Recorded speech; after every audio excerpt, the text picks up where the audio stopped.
some reason this got buried in the headlines, but boy, it popped off the page for me. So you've heard about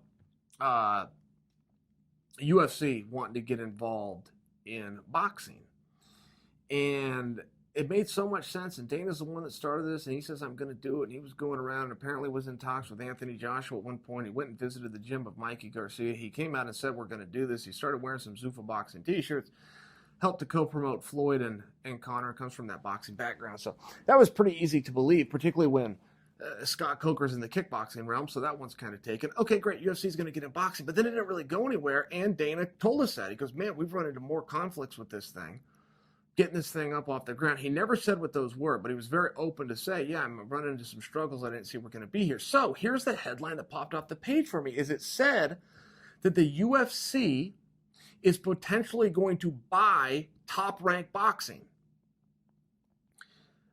For some reason, I took that as more than speculative, and the only reason that I did is not because I had any information, but just because that made a whole bunch of sense. If you want to get into the boxing world, which is largely based around contracts, what else does Dana not have? He's got the cameras, he's got the platforms, he's got the ability to go out and promote and put guys together. He just doesn't have the guys. He doesn't have the contracts.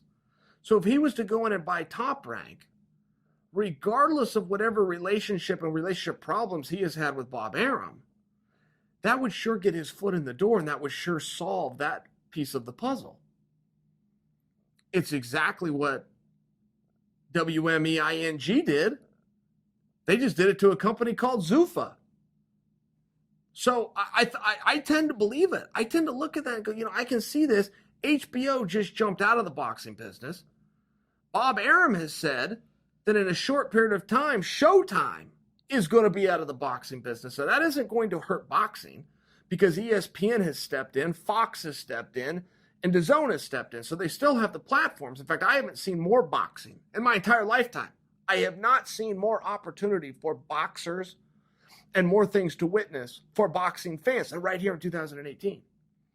But if you wanted to add an arm that the UFC would have with one of their platforms, but including their own Fight Pass, if you went in and bought up the contracts of Top Rank, I believed it. I believed it with no evidence other than looking at it going, well, that makes sense. Why start from scratch if somebody else did the work and you can just come in? And Bob Arum, look, I'm looking at his age. I'm looking at how long he's been in the sport.